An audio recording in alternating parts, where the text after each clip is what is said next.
Okay, today we're going to have a little introduction to Photoshop and take one of our photos and turn it into a nice black and white photo. So I have my Photoshop opened. Over here are is our toolbar. And when I'm not using any of the specific tools, I keep my tool on the Move tool so I don't accidentally do anything over here. On each of the tools, you'll see there's a little triangle down beneath, and that is, so here I have the gradient tool. If I go right click or control click on that little corner, I have other options for my toolbar. And then, or for which tool I'm using. And then when I have a tool chosen, up here on top, across the top, there are different options that I can do to adjust the tool to do what I want to do. So in Photoshop, there are lots of ways to do what you're trying to accomplish. We've got options up here, different options over here, tools over here. Okay, so let's talk about what's happening over here. This is the layers bar, and it's important you always have your toolbar open and your layers bar open. Now let's open a picture. I'm just going to open a recent picture of Mai Chao. And I'm going to go up to my Move tool so I keep it, don't accidentally do anything wrong over here. And let's add another layer so we get a little picture about how the layers are working. I added a layer by clicking this, looks like a new page right down there. I could also add a layer by going up to the menu, Layer, New, Layer. I could also duplicate a layer, delete a layer, lots of options that you could do up here to layers. So over here I have two layers, and where you see that black and white checker board, that means that there's nothing there. It just represents nothing. It's invisible, there's nothing. And I can turn my layers on and off. So there I've turned this background layer off by clicking the eyeball and turning it off. But I've highlighted layer 2, layer 1, layer 2. I'm going to work in layer 2. Let me try using this paint bucket. I could click and it's filled my layer 2 with black. Why black? Because that's the color that's chosen on the color swatch down here. If I want to change that, I could double click, choose a different color, and fill it with a different color. But what about my Mai Chao image? I'm going to, here I have the magic eraser on, so when I click one thing, it will delete everything that's connected to that. So it thinks I want to connect or delete all the blue, so it just magic erased all the blue.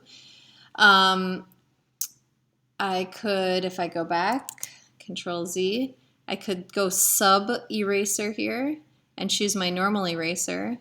And oh my gosh, my brush is really little. But I can make my brush bigger up here. I can also make my brush bigger by doing the right bracket on the keyboard. And then I'm erasing through the blue to my layer below. Now let's see, in layer 1, how about we put a gradient? So I'm going to go sub paintbrush, choose the gradient, choose, how would I do, yeah, rainbow. I'll do a full rainbow, and I want it to be like lines across. So I can click and drag. I'm on layer 1. If I erase on layer 1, I go through to the background. If I erase on layer 2, I go through to layer 1. So I'm working, it's like a stack of transparencies that I can work on bit by bit. So that's just a brief introduction to be thinking about layers. Now I don't want this layer. I can right click on it and delete the layer. Yes, I want to delete it. Now I don't really want this one either, although that is kind of fun.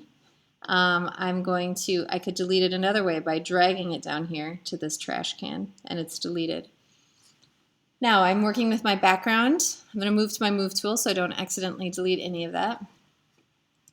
Notice that this layer is locked. If I double click on this layer, I can say it's called layer 0 and say OK. And then it's not locked anymore. Now I'm going to change this to black and white. Of course, there's several ways to do this. This is how I'm going to do it. Image, mode, grayscale. I could also image, adjustments, black and white. Either one is okay. You can go through and adjust your colors individually here, but I'm going to do it as a whole using brightness and contrast. Now you might remember from class that I said a good black and white photo has black areas and white areas and a range of grays in between. So here, when you first change a photograph from color to black and white, usually you end up with a lot of grays and no strong black areas and strong white areas. So you want to adjust the contrast to sharpen your image a little bit. And an easy way to do that is image, adjustments, brightness, contrast. And you can adjust it manually and have this off to the side. You could brighten it up a little bit, increase the contrast, and see the extremes that you can have here.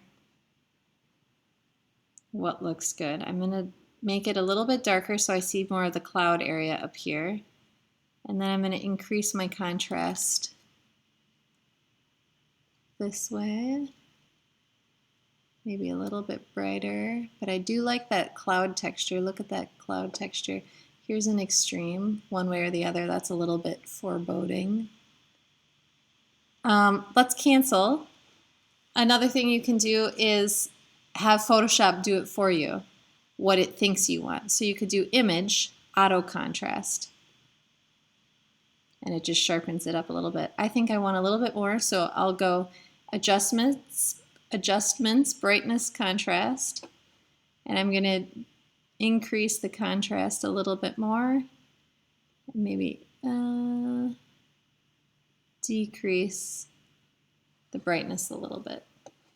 So I like this texture that's happening here. I like the lines that's leading me down. Oh, I would like that a little bit brighter though. And I like that there's some bright whites and some dark areas.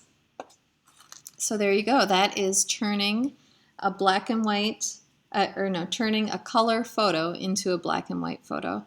And you can go ahead and try and do that with some of your photos as well.